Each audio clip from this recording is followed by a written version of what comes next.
Hello दोस्तों, तो कैसे हैं आप लोग। उम्मीद करते हैं मस्त होंगे, स्वस्थ होंगे। तो मैं आपका दोस्त आशीष कुमार आप सभी का स्वागत करते हैं एक बार फिर आपके अपने ही YouTube channel dynamic success point में।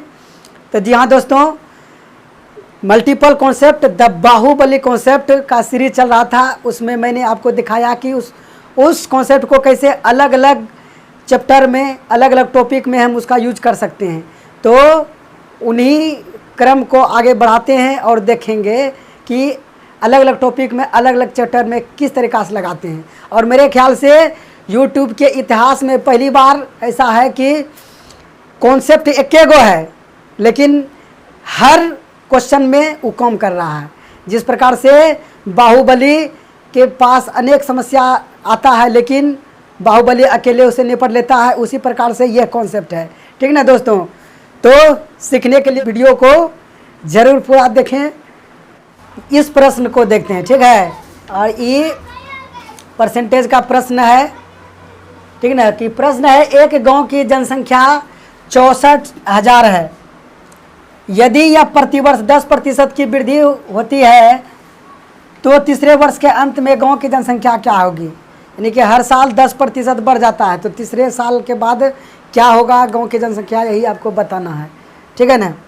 तो चलिए आइए करते हैं कि मतलब कि 10% मतलब कितना होता है, 1/10। मतलब यदि जनसंख्या पहले 10 था तो 1 बढ़ जाता है अगला साल, तो हो कितना जाता है, 11। ठीक है ना। तो वही, तो 64,000 जनसंख्या है और 10% बढ़ जाता है, यानी कि 10 रहता था पहले, हो जाता है 11। और 3 साल के बाद पूछा है, तो ऐसे करेंगे। ठीक है ना। तो मेथड है ये बनाने का, तो हम आपको करके दिखा रहे हैं। उसके बाद हम देखेंगे कि केवल कहाँ से हमको पकड़ना था क्वेश्चन को। ठीक है ना। तो इस प्रकार से हम क्वेश्चन को हल करेंगे कि तीसरे वर्ष क्या होगा जनसंख्या। तो तीसरे वर्ष क्या होगा, तो पहला इतना था, पहला साल में इतना हो गया, दूसरा साल में इतना हो गया, तीसरा साल में इतना हो जाएगा। ठीक ना, क्योंकि 10% बढ़ रहा है।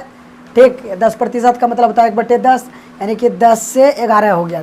10 में 1 बढ़ गया, मतलब 10 से 11 हो जाता है अगला साल। अब क्या करेंगे, अब आपके पास 2 ऑप्शन है कि या तो आप इसको हल करेंगे, ठीक ना, कटा छटा करके हल करेंगे।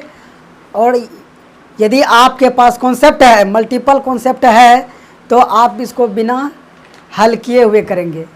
तो आपका चॉइस है, इट्स योर चॉइस कि आप कैसे करना पसंद करते हैं। लेकिन यदि आप एक बार में जॉब सेलेक्ट करना चाहते हैं, एक बार में जॉब प्राप्त करना चाहते हैं, तो आपको स्मार्ट तरीका अपनाना ही पड़ेगा। ठीक है। तो चलिए, तो यहाँ हम क्या देखें कि गुना में 11 है, तो गुणनफल में 11 आएगा ही आएगा। मतलब गुणनफल 11 का मल्टीपल होगा। ठीक ना। 11 का मल्टीपल चेक करेंगे कि 11 से किस ऑप्शन में भाग लगता है। इस ऑप्शन में भाग नहीं लगता है, इसको बाद में देखेंगे। इसमें तो नहीं लगता है भाग, इसमें नहीं लगता है भाग। ठीक है ना। 8, 1, 9, 5 ऐसे करके नहीं लगा भाग। अब बच गया ऑप्शन बी। तो 3 ऑप्शन मेरा ख़त्म हो गया। 3 ऑप्शन, ई ख़त्म हो गया, ई ख़त्म हो गया, मतलब ई तो था, ई ख़त्म हो गया, ऑप्शन ई भी ख़त्म हो गया। तो बचा सिर्फ और सिर्फ एक ऑप्शन बी। तो ऑप्शन बी तो होना है सही। ठीक है। लेकिन फिर भी हम इसको वेरीफाई कर लेते हैं। ठीक है। 11 का मल्टीपल है कि नहीं है। तो 8, 1, 9, 4, 13 और 8, 5, 13, अंतर 0 हो रहा है, तो इसमें 11 से पूरा भाग लगेगा। ठीक है मेरे दोस्त। ठीक ना। तो 11 का हमको मल्टीपल ढूंढना था, तो इसको हम इतना भी नहीं करेंगे। यहीं से हम, मेरे मन में है ऐसा, हम क्वेश्चन करके रखे हुए हैं कि इसका जो फंक्शनिंग है इस प्रकार से होता है। तो यहाँ ही देख लिए कि 10% का वृद्धि हो रहा है, मतलब 100 से 110 हो रहा है। ठीक है ना। यानी कि 11 का मल्टीपल होगा उत्तर। केवल इतना को देखेंगे, केवल इतना को देखेंगे कि 10%, यानी 10 से 11 हो रहा है, तो 11 का मल्टीपल देखना था। बस 11 का मल्टीपल एक गो है, ऑप्शन बी, यही सही हो जाता। ठीक ना। तो इतना को हम आपको करके दिखाएं, यही नहीं करना था। तो चलिए अगला क्वेश्चन देखते हैं। तो अगला क्वेश्चन है आपके सामने बोर्ड पे आ गया है, चलिए इसको करते हैं।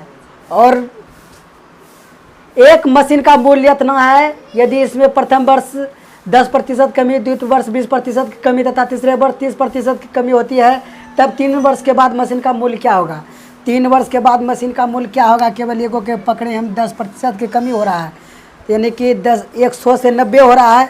100 से 90 मतलब 9 का मल्टीपल, ठीक ना। 9 का मल्टीपल चेक करेंगे कि 9 से किस में भाग लगता है, तो 9 से इसमें भाग नहीं लगता है, 9 से इसमें भाग नहीं लगता है, इसमें लगता है भाग, इसमें लगता है 9 का मल्टीपल, ठीक है ना। तो 2 गो ऑप्शन कट गया, 2 गो ऑप्शन आ गया सामने में। और आगे देख रहे हैं कि 30% का कमी हो रहा है, ठीक ना। 30% का कमी का क्या अर्थ हुआ कि 100 था उससे 70 हो गया, ठीक ना।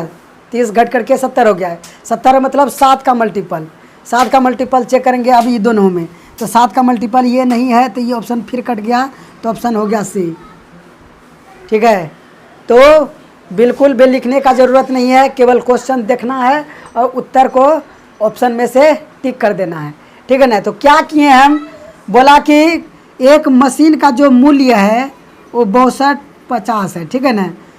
और इसमें क्या होता है, पहला साल जो होता है 10% का कमी हो जाता है। 10% का क्या मतलब हुआ कि पहले 100 था, ठीक है, और 10% कमी हो गया तो 90 हो गया। अगला साल क्या होता है कि 20% का कमी हो जाता है, 100 था और 20% का कमी होकर के हो गया कितना, 80, ठीक है ना। अगला साल क्या हुआ कि 30% का कमी हो गया। 30% का मतलब 100 था और 30% घट करके हो गया 70। तो ये है मेथड करने का। और हमको मतलब कि देखिए, हम मान के चल रहे हैं कि आप ये सब पढ़ चुके हैं, ठीक ना। यदि आप नहीं पढ़े हैं तो कोई बात नहीं है, चैप्टर वाइज आने वाला है वीडियो, ठीक ना। उसमें हम एक से एक तरीका हर क्वेश्चन में, वो बनता कैसे है, बनाने का क्या तरीका है वो तो बताएंगे ही, लेकिन उसके साथ साथ लॉजिकल तरीका भी बताएंगे, किसको हम बिना बनाए लॉजिक से कैसे कर सकते हैं, सोच के कैसे कर सकते हैं, ठीक ना। तो चैप्टर वाइज आएगा। और हम जो भी क्वेश्चन ला रहे हैं आपके सामने में, तो ऐसा मैं मान के चल रहा हूँ कि आप पढ़ चुके हैं ये सब चैप्टर, ठीक है ना। तो आप पढ़ चुके हैं, तो इस प्रकार से बनाते हैं, फिर इसको हल करते हैं, कटा छटा कर हल करते हैं तो उत्तर आता है, ठीक ना। उसके बाद आप ऑप्शन में ढूंढते हैं कि कहाँ आया, तब जा कर के करते हैं। लेकिन सब कुछ हल करने का ज़रूरत नहीं है मेरे दोस्त, ठीक है ना। मल्टीपल कॉन्सेप्ट लगाएंगे, 1 सेकंड में उत्तर आएगा, ठीक। तो ये था फंक्शनिंग इस चीज़ का। तो यहाँ से हम देख लिए कि 90 में 9 है, ठीक है ना। 90 में 9 है तो 9 का मल्टीपल होगा, तो 9 का मल्टीपल हमको 2 गो मिल गया। अब हम यहाँ से 70 से चेक कर लिए, 70 में 7 होगा तो 7 का भी मल्टीपल होगा। आप बोलिएगा कि 80 से क्यों नहीं चेक किए। देखिए 80 से चेक इसलिए नहीं किए कि 80 कट रहा है। और यदि आप पहला वीडियो देखे हैं, पार्ट 1 देखे हैं मल्टीपल कॉन्सेप्ट का, तो उसमें हम अच्छी तरह से बताए हैं। यदि नहीं देखे हैं तो ज़रूर देख लेंगे, ठीक ना। वो बेसिक चीज़ उसमें बताया गया है। किसी भी चीज़ का आपको बेसिक मालूम रहेगा तभी आप अच्छी तरीक़ा से उसका यूज कर सकते हैं, ठीक है ना। तो लिंक मौजूद है डिस्क्रिप्शन में, देख लीजिएगा, ओके। तो 80 इसलिए नहीं लिए कि कट जाता, ठीक नहीं, कट जाता, कटने वाला चीज़ को नहीं लेना है हमको। मल्टीपल वही लेना है, चेक उसी का मल्टीपल करना है जो नहीं कटता है, ठीक ना। तो 90 नहीं कटेगा, 70 नहीं कटेगा, बच जाएगा 7, इसमें 9 बच जाएगा, लेकिन ये कट जाएगा। तो इसको हमको नहीं देखना था। 9 और 7 का देखें तो ऑप्शन सी आ गया, ठीक ना। तो अगला क्वेश्चन देखते हैं। तो दोस्तों ये क्वेश्चन है चक्रवृद्धि ब्याज, मतलब कि SI का, ठीक है ना। SI का ये क्वेश्चन है। और इसमें हम कैसे मल्टीपल कॉन्सेप्ट का यूज़ करेंगे वो देखना है, ठीक ना। देखिए मल्टीपल कॉन्सेप्ट हर चैप्टर में लगा सकते हैं, बस तरीका आना चाहिए मालूम। किसी चैप्टर में किसी टॉपिक में डायरेक्ट लगता है मल्टीपल कॉन्सेप्ट, किसी में इनडायरेक्ट लगता है। जैसे इसी में अगर ये आप पहले से क्वेश्चन करके रखे हैं तब आपको पता चलेगा कि मल्टीपल कॉन्सेप्ट कैसे लगाते हैं, चलिए इसको करते हैं। पहले मेथड से आपको मैं करके दिखाता हूँ, तब आपको अच्छी तरह से समझ में आएगा कि इसमें हम मल्टीपल कॉन्सेप्ट कैसे लगाएंगे। चलिए देखिए क्या हुआ, बोला है कि एक व्यक्ति यह पाता है कि सालाना ब्याज दर 8% से 7.3/4% होने पर उसकी वार्षिक आय में इतना की कमी हो जाती है, तो उसकी वार्षिक आय ज्ञात करें। मतलब पहले ब्याज दर 8% मिलता था, अब घट गया, ठीक ना। जब ब्याज दर घट गया तो कितना उसका कमी हो गया आय में, इतना, मतलब कि 8% उसको पहले मिलता था, ठीक है ना, तो अब हो गया 7.3/4%। तो इसमें अंतर कितना है, तो कितना का अंतर है, 1 और 4/3 करेंगे तो मतलब कि 1/4 आएगा, ठीक ना। 1/4 आ गया, दोनों में अंतर कितना हुआ, 1/4। और कितना दिया है अंतर यहाँ, 61.5 ऐसे करके। अब 1 का वैल्यू निकालेंगे, 1% का वैल्यू निकालेंगे, ठीक है ना, तो 61.5 1/4 करेंगे तो 4 इसमें इधर गुना हो जाएगा, ठीक। हमको ज्ञात करना है 100% का वैल्यू। अब 100% का वैल्यू ज्ञात करेंगे तो 100 से गुना करेंगे। देखिए ये था इस क्वेश्चन का फंक्शनिंग, इस प्रकार से ये हल होता है, ठीक ना।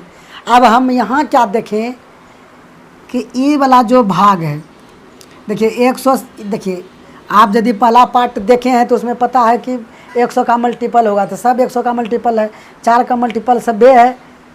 अब बच गया इसको चेक करना। इसमें देखिए कि ये 3 का मल्टीपल है, ठीक ना, ये 3 का मल्टीपल है, तो ऑप्शन भी जो होगा वो 3 का मल्टीपल होगा, ठीक है ना। क्यों 3 का मल्टीपल होगा, क्योंकि ये जो है इसमें 3 है, इसलिए इसमें 3 है तो गुणनफल में भी 3 आएगा, मतलब गुणनफल जो होगा वो 3 का मल्टीपल होगा, ठीक है। तो अब चेक करेंगे 3 का मल्टीपल कौन है। 4 2 6 ये नहीं है, 3 का मल्टीपल ख़त्म, ये भी ख़त्म, ये भी नहीं है, 3 का मल्टीपल 8 3 11 2 13 नहीं है, 4 4 10 2 12 ये है 3 का मल्टीपल, ये 6 2 8 ये नहीं है। तो ऑप्शन 1 गो है जो कि 3 का मल्टीपल है, ठीक ना। तो इस प्रकार से कर सकते थे। यदि आप इसी टाइप का प्रश्न दोबारा कर रहे हैं तो आपको पता चल रहा है कि जो है ना ई गुणनफल में रहेगा ही रहेगा, तो यही हम चेक कर लेंगे ई किसका मल्टीपल है, ठीक ना, क्योंकि हमको पता है ई गुणनफल में रहेगा, तो यही चेक कर लेंगे कि ई किसका मल्टीपल है, तो गुणनफल भी उसका मल्टीपल होगा, ठीक ना। तो हम यदि इसको करते हैं तो इतना करते नहीं, यहीं चेक कर लिए हैं कि 3 का मल्टीपल है, तो ऑप्शन 3 का मल्टीपल होगा, तो चेक कर लिए 3 का मल्टीपल कौन है, तो ऑप्शन सी है 3 का मल्टीपल। तो option C will be the correct answer of this question, okay. तो देखिए कि ये साधारण, मतलब कि साधारण ब्याज का क्वेश्चन है, क्वेश्चन बदल रहा है, टॉपिक बदल रहा है, लेकिन कॉन्सेप्ट नहीं बदल रहा है, यही इसका खूबी है, ठीक ना। यदि आप ट्रिक्स सीखते हैं तो हर क्वेश्चन के लिए, हर टॉपिक के लिए, हर टाइप के लिए अलग अलग ट्रिक होता है, ठीक ना। तो उतना ट्रिक आपको याद नहीं रहने वाला एग्ज़ाम में, ठीक ना। तो एक कॉन्सेप्ट से देखिए कितना हल हो रहा है, केवल ये इसी सब चैप्टर में नहीं होगा, मतलब हर चैप्टर में इसका यूज करेंगे, ठीक ना। बस तरीका में थोड़ा बहुत चेंजेस होगा, जो कि मैं आपको बताऊंगा ही बताऊंगा, ठीक ना। तो आपको हमारे चैनल के साथ बने रहना है। चलिए एक और क्वेश्चन देख लेते हैं, लास्ट क्वेश्चन। तो दोस्तों इस वीडियो और इस सीरीज का सबसे आखिरी क्वेश्चन, 10,000 की राशि 3.5 साल में 10% की वार्षिक दर से कितना हो जाएगा CI, ठीक ना। ये कंपाउंड इंटरेस्ट का क्वेश्चन है कि 10,000 की राशि है, 10% की दर से 3.5 साल में कितना हो जाएगा, ठीक ना। तो कंपाउंड इंटरेस्ट बोला है, तो चलिए इसको करते हैं कि कैसे करते हैं, ठीक ना। अगर आप अमाउंट निकालेंगे, यदि आप अमाउंट निकालेंगे यानी कि मिश्र धन राशि, ठीक ना, तो 10,000 3 साल तक तो पूरा रहा है 10% के दर से, तो 110/100 करेंगे और इतना करेंगे गुना आधा साल में कितना दर हो जाएगा 5%, 5% मतलब 105/100 ये हो गया 3.5 ये 3.5 साल का क्या हो गया, ये 3.5 साल का मिश्र धन हो गया। और 3.5 साल के मिश्र धन में हम अमाउंट मतलब थी प्रिंसिपल यानी कि मूलधन यदि हम घटा दें, मूलधन कितना है 10,000, मूलधन को घटा देंगे तो क्या मिलेगा हमको, CI मिलेगा। CI बराबर आपको पता है कि अमाउंट घटाओ मूलधन करते हैं तो CI हो जाएगा। अब यहाँ से हम मल्टीपल से भी चेक कर सकते हैं, नहीं तो इसके अलावा एक और भी कॉन्सेप्ट आपको बताए थे, DS कॉन्सेप्ट, ठीक है ना। परसेंटेज में हम मल्टीपल कॉन्सेप्ट के साथ साथ DS कॉन्सेप्ट का भी बहुत ही उपयोग करते हैं। और DS कॉन्सेप्ट हम बताए हैं प्ले लिस्ट में, जाकर के ज़रूर देख लें, लिंक मौजूद है डिस्क्रिप्शन में, ठीक है ना दोस्तों। देखिए ऐसा नहीं होगा कि एक ही कॉन्सेप्ट से सारे क्वेश्चन हल हो जाएंगे, तो उसके लिए अलग अलग हमको कॉन्सेप्ट सीखना होगा, ठीक ना। तो आपके लिए हम DS कॉन्सेप्ट जिसको कि मैजिकल कॉन्सेप्ट भी कहते हैं और मल्टीपल कॉन्सेप्ट जिसको हम बाहुबली कॉन्सेप्ट भी कहते हैं, ये दोनों कॉन्सेप्ट का जब कॉम्बिनेशन हो जाएगा ना तो बहुत आसान हो जाएगा कंपटीशन आपके लिए क्रैक करना। चलिए इसको DS कॉन्सेप्ट से करते हैं, ठीक है। यदि आप नहीं देखें DS कॉन्सेप्ट होता क्या है तो वीडियो ज़रूर देख लेंगे। इसमें बोला CI कितना हो जाएगा, इसका DS निकालिए कितना होगा, इसका DS 1, इसका हो गया 2, 1 गुना 2 2, इसका 3, मतलब 5 1 6, तो 6 दूनी 12, 12 का DS कितना 3, यानी कि अमाउंट का DS कितना आ गया, अमाउंट का DS आ गया 3, अमाउंट का DS आ गया 3, और प्रिंसिपल का DS कितना है 1। जब हम घटा देंगे तो निकलेगा क्या, वो CI, ठीक है ना। तो CI यानी कंपाउंड इंटरेस्ट, उसका DS कितना होगा 2 होगा, यानी डिजिट सम 2 होगा। अब ऑप्शन में चेक कर लीजिए कि किसका डिजिट सम 2 हो रहा है। आपको पता है चेक करने के लिए आता है, डिजिट सम मतलब सब अंकों को जोड़ देते हैं। 4 3 9, इसको हटाइए, 7 5 12, 12 5 17, 17 में 7 1 8, ये नहीं है डिजिट सम 2। इसका 7 3 10, 10 7 17, 17 5 22, 22 में 4 4 5 9, ये भी नहीं, ठीक है ना। 8 3 11, 18 खत्म, 5 5 10, 1 आया डिजिट सम, ये भी खत्म। 3 को ख़त्म हो गया तो ये ऑटोमेटिक है कि सही हो जाएगा। लेकिन इसका वेरिफिकेशन हम कर लेते हैं कि डिजिट सम 2 आता है कि नहीं। 9 7 3 10 5 15, 15 5 20, अब 20 का डिजिट सम कितना 2, तो ऑप्शन डी है। तो यहाँ हम डिजिट सम लगा करके इस क्वेश्चन को किए, ठीक है ना दोस्तों। तो उम्मीद करते हैं कि आपको बहुत पसंद आया होगा ये सेशन, और पसंद आना भी चाहिए, ठीक है ना। यदि आपको इस समझ में एक बार में नहीं आया तो रिपीट कर करके वीडियो को देख सकते हैं, लेकिन आपको सीखना ज़रूरी है यदि आप कॉन्सेप्ट को एक बार में क्रैक करना चाहते हैं, ठीक है दोस्तों। क्यों सीखना ज़रूरी है, आप माइंड से समझाइए। आप ये कॉन्सेप्ट जान रहे हैं और एक स्टूडेंट ऐसा है कि जो कॉन्सेप्ट नहीं जान रहा है वो हल करके बनाएगा। कंपटीशन लगा दीजिए, उसे आप कंपटीशन लगाइए, ठीक ना। अगर 100 बार उससे आप कंपटीशन लगाते हैं तो 100 में 100 बार आप जीतिएगा, यही मेरी गारंटी है, ठीक है ना। आप कंपटीशन लगा के देख सकते हैं कि कौन पहले उत्तर करता है। वो उत्तर करता है पहले कि जो बनाता है, या आप करते हैं कि जो कि कॉन्सेप्ट से करते हैं, ठीक है ना। आप कर लीजिए, आपको हमेशा हम जिताएंगे, ठीक ना। I will never let you down, ये हमेशा बात याद रखिए कि हम कभी भी आपको नीचे नहीं होने देंगे दोस्तों।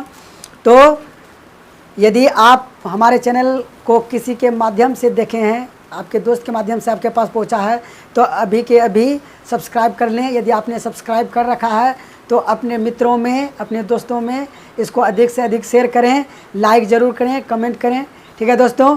तो आइए मिलेंगे अब अगले वीडियो में। स्वस्थ रहें, मस्त रहें और पढ़ते रहें। Bye bye.